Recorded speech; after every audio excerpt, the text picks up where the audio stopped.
The note said he left voluntarily. The handwriting said otherwise. Eleanor Overton discovered the message on her refrigerator the morning of July 16, 2025, clinging to the white surface like a lie waiting to be exposed. Had to leave town. Don't worry, we'll be back soon, Jay. After 15 years of marriage, she knew every curve and slant of her husband's penmanship. The loops were too tight, the pressure too heavy. This wasn't Jameson's writing. Her husband's brown 2011 Mitsubishi Endeavor was missing from their Paducah, Kentucky garage. His phone sat abandoned on the nightstand. The coffee maker remained cold, untouched by his usual morning routine. Everything about the scene screamed wrong. Jameson Overton wasn't just any husband. He was a father whose 8-year-old daughter Lily was fighting leukemia. A man who had never missed a single chemotherapy appointment. A construction foreman who had just lost his job, and with it, their family's health insurance. His world was crumbling, but abandoning his sick child? That wasn't the Jameson his family knew. Eleanor's frantic calls went straight to voicemail. Where are you? Lily keeps asking for Daddy, and I don't know what to tell her anymore. Here was a devoted father who had vanished without explanation, leaving behind only a forged farewell. But this was just the beginning. What investigators found when they located his abandoned car 100 miles away would transform a missing person case into something far more disturbing. How does a man disappear from his own life overnight? And who was desperate enough to stage his departure? If this case has already grabbed your attention, make sure to subscribe, hit that notification bell, and drop a comment below. Because the truth behind Jameson's disappearance defies every assumption. July 15, 2025. 24 hours before the disappearance that would tear apart the Overton family. Jameson Overton moved through his Paducah home like a man carrying the weight of impossible choices. At 42, this construction foreman had built his identity on providing for his family. Reliable, steady, the kind of father who coached Little League and never missed a school play. But 3 weeks earlier, budget cuts had eliminated his position on the city's largest construction project. The steady paycheck that kept his family afloat was gone, but no one knew about the plan taking shape in his desperate mind. Eleanor Overton had spent 6 months learning to navigate a world of medical terminology she never wanted to understand.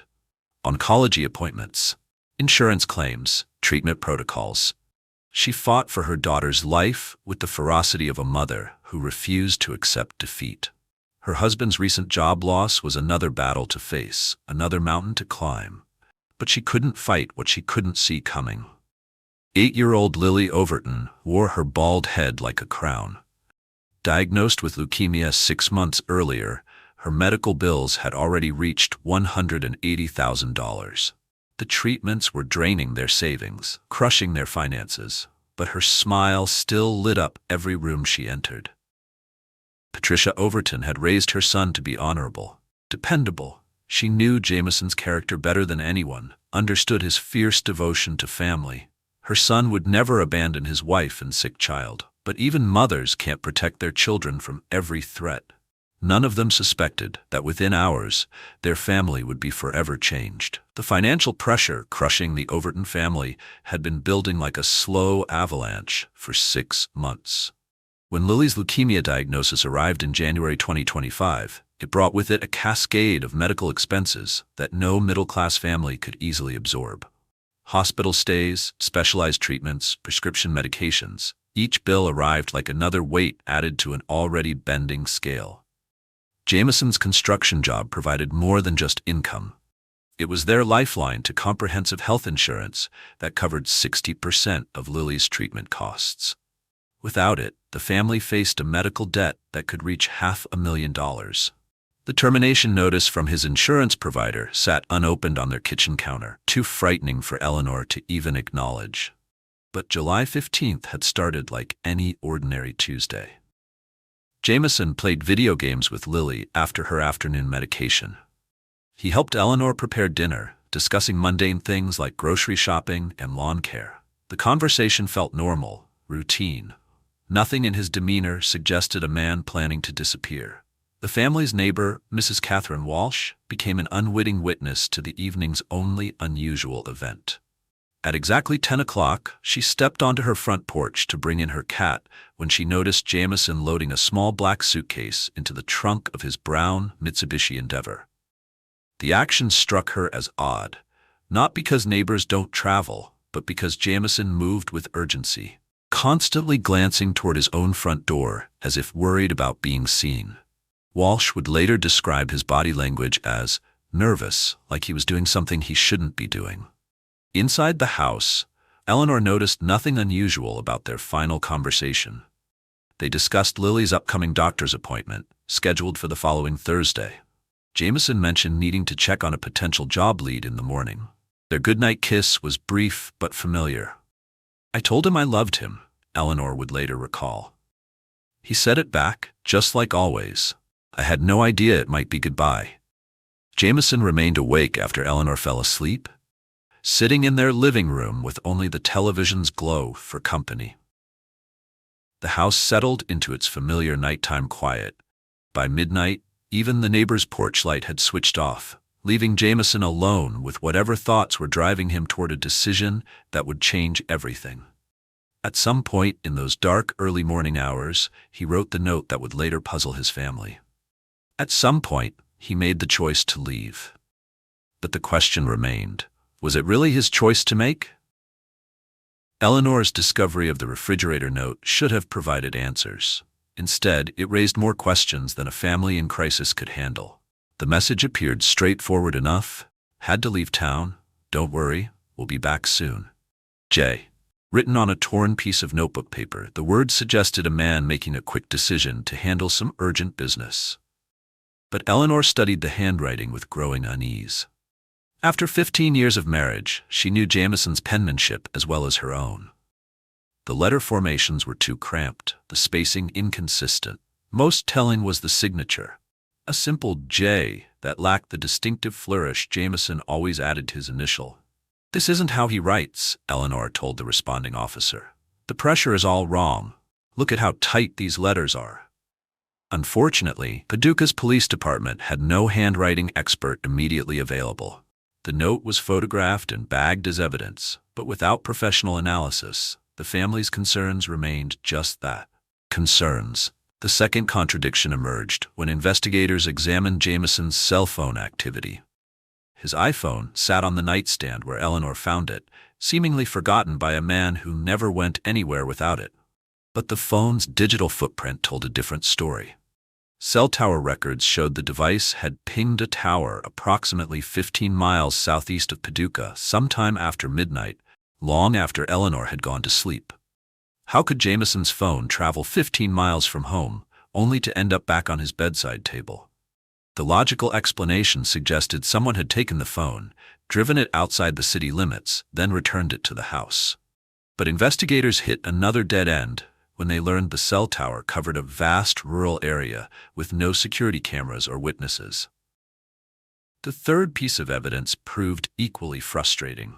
At precisely 1:12 a.m. on July 16th, Eleanor's phone received a call from an unknown number. The call lasted exactly 3 seconds before disconnecting, not long enough for anyone to speak, but long enough to register in phone company records. The number traced to a prepaid cell phone purchased with cash, making it impossible to identify the caller. 3 clues, 3 dead ends. Each piece of evidence suggested something more complex than a voluntary departure, but none provided the breakthrough investigators needed.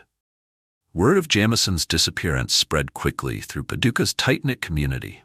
Within hours, neighbors were organizing search parties and printing missing person flyers. The hashtag #FindJamesonOverton began trending on local social media, shared by everyone from former co-workers to parents from Lily's school. But as the search efforts intensified, one question haunted every conversation. If Jameson had simply left town voluntarily, why did everything about his departure feel so carefully orchestrated to mislead? The house felt hollow without Jameson's presence. His coffee mug sat unwashed in the sink.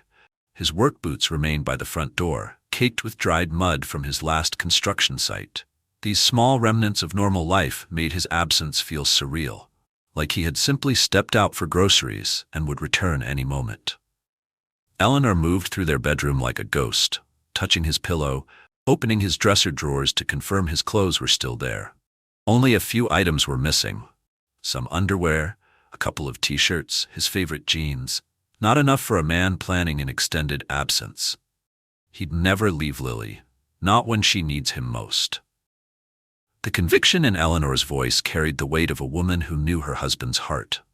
Jameson had been present for every medical appointment, every sleepless night when fever racked their daughter's small body.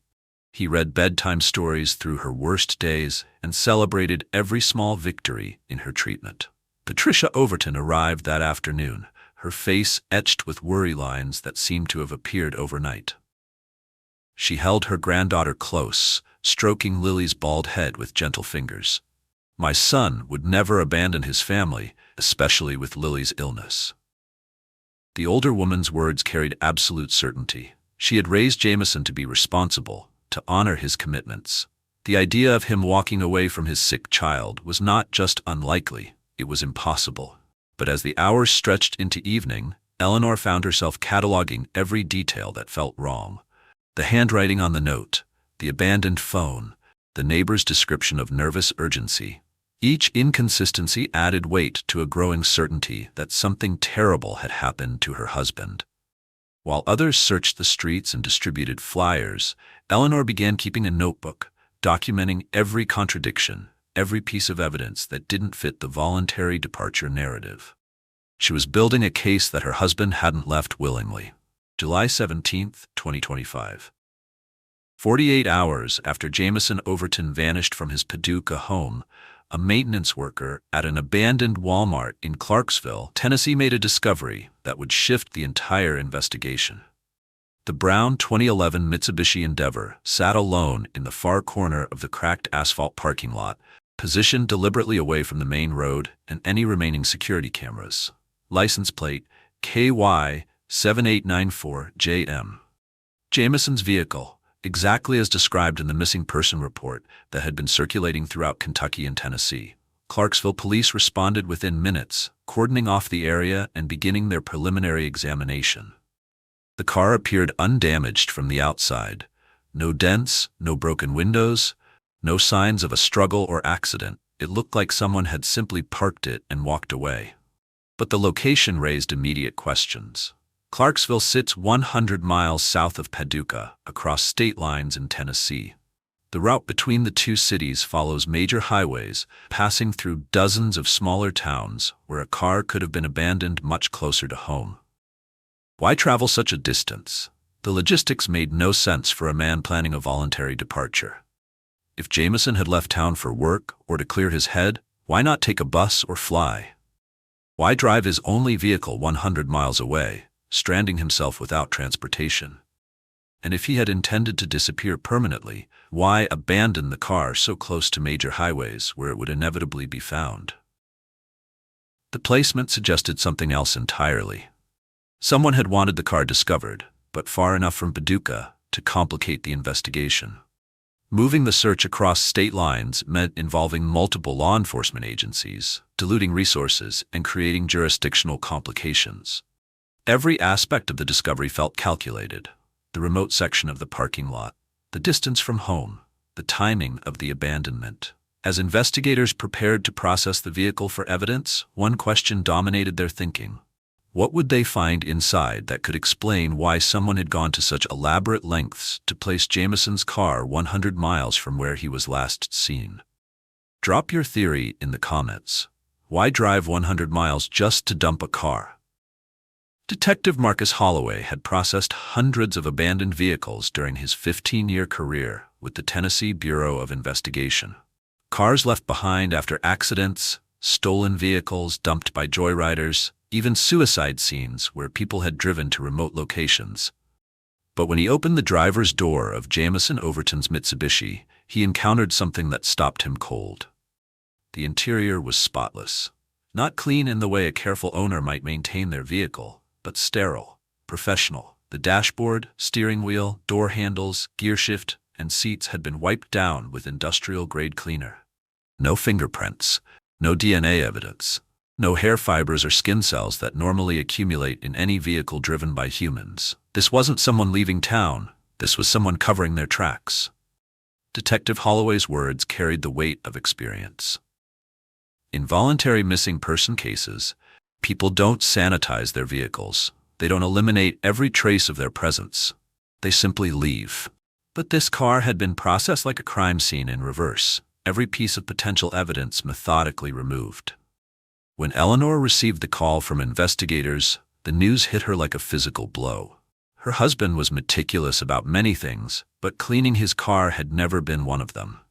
The Mitsubishi's interior was usually littered with construction debris, fast food wrappers, and Lily's coloring books from doctor visits. That's when I knew Jameson didn't drive that car to Tennessee. The realization settled over her with terrible clarity. Someone else had been behind the wheel. Someone with enough forensic knowledge to eliminate evidence. Someone who understood that a properly cleaned vehicle could hide the truth about what had happened to her husband. The discovery transformed the investigation from a missing person case into something far more complex. But investigators weren't finished with their examination of the vehicle. Because buried in the trunk, beneath the spare tire, they found something that changed everything about this case.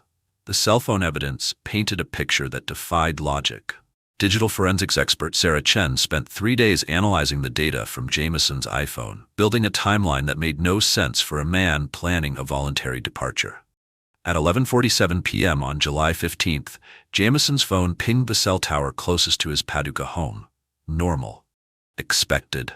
But at 12:23 a.m., the same device registered with a tower 15 miles southeast of the city, near the rural community of Calvert City. The phone remained in that location for approximately 47 minutes before going silent. The next morning, Eleanor found the phone on Jameson's nightstand. Someone drove that phone out of Paducah in the middle of the night, then brought it back, Chen explained to investigators. The only logical reason to do this would be to create a false digital trail, making it appear that Jameson left the area voluntarily. The sophistication troubled investigators. Most people don't understand cell tower ping patterns or know that phones leave digital footprints everywhere they travel. Whoever moved Jameson's phone possessed knowledge of digital forensics or had researched it extensively.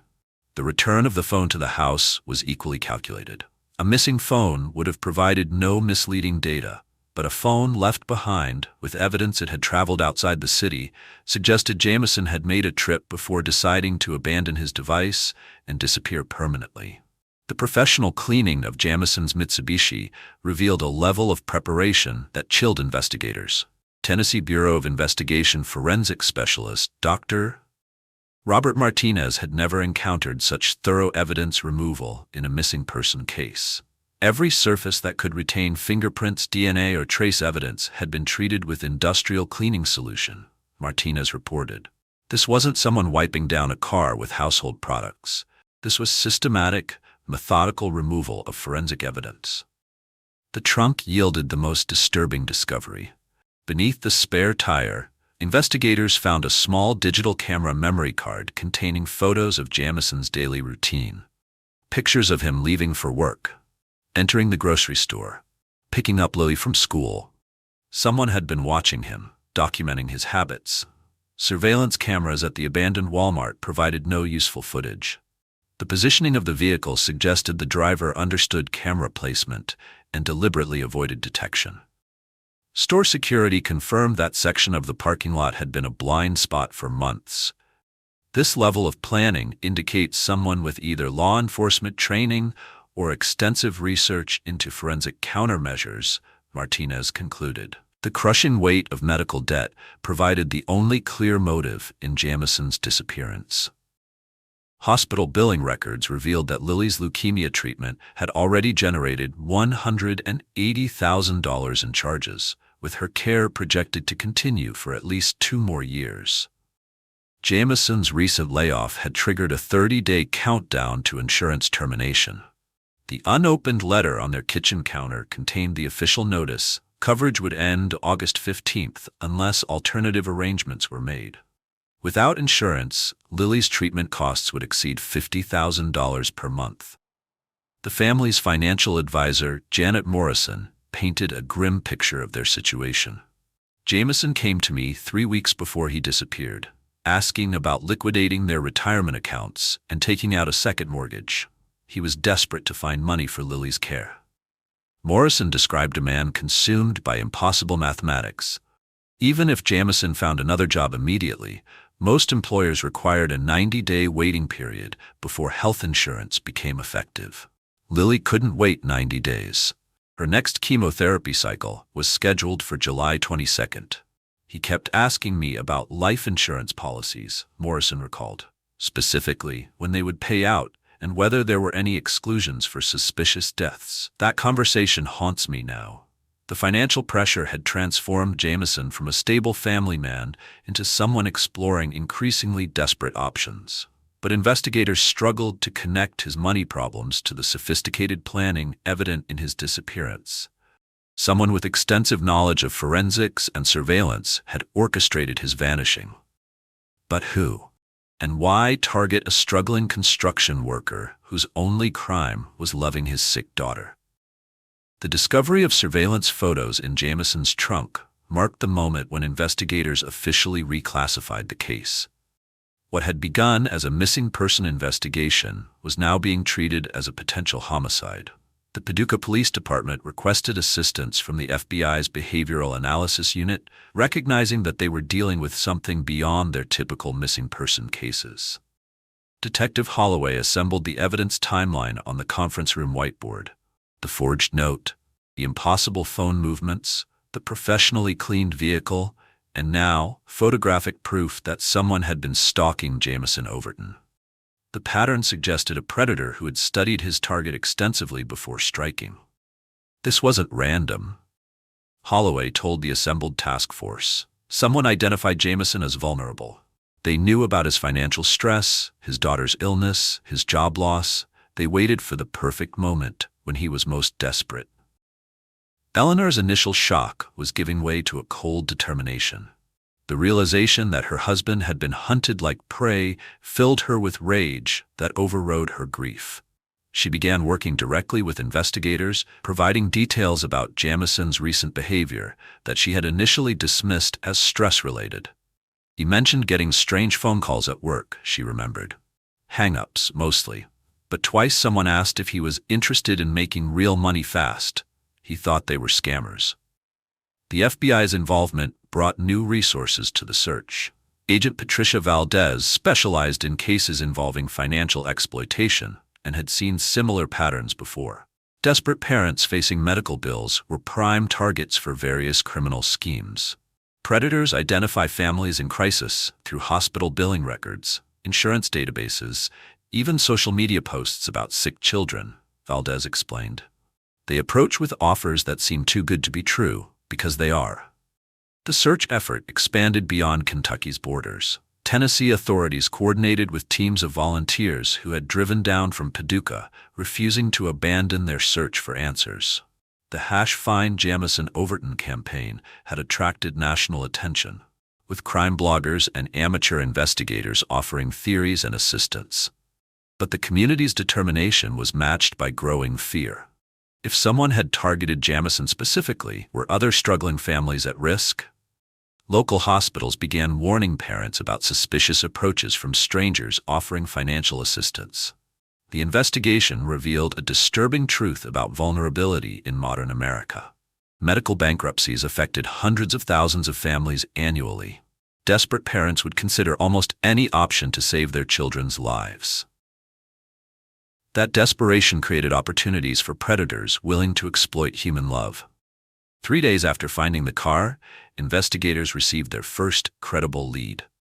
A truck driver reported seeing a man matching Jameson's description at a gas station near Clarksville on the night of July 16th. The man appeared distressed and was accompanied by someone the driver couldn't clearly see. If you're still watching, you're one of us. Smash that like and share this case. Every share increases the chances that someone with crucial information will see Jameson's story. The question that haunted everyone involved was simple, yet terrifying. Who wanted Jameson Overton to disappear? And was he still alive somewhere, hoping his family would find him before it was too late? 6 weeks have passed since Jamison Overton vanished from his Paducah home, and his case remains open with active FBI involvement. Agent Patricia Valdez continues to follow leads across multiple states, working with local law enforcement to identify potential suspects who target financially desperate families. The investigation has expanded to include similar disappearances in neighboring states, looking for patterns that might connect Jamison's case to other missing persons. 3 families in Tennessee and Illinois have reported receiving suspicious calls offering quick money solutions before their loved ones disappeared under mysterious circumstances. Lily Overton continues her leukemia treatment thanks to an overwhelming community response that has raised over $300,000 through crowdfunding and local fundraisers. Her medical care is secure for the next 2 years, regardless of insurance complications. The 8-year-old draws pictures for her daddy every day, leaving them on his empty chair at the dinner table. Eleanor has transformed her grief into relentless advocacy. She speaks at medical conferences about financial predators who target families facing medical crises. Her mission extends beyond finding Jamison. She wants to protect other desperate parents from whoever took her husband. "I won't stop until I know what happened to my husband," Eleanor states with quiet determination. "But I also won't stop fighting to make sure this doesn't happen to other families." The Overton house remains exactly as Jamison left it. His work boots by the door, his coffee mug in the sink, the bed made with the same precision Eleanor noticed that first terrible morning. She refuses to change anything, maintaining hope that he will somehow find his way home. But the evidence suggests a darker reality.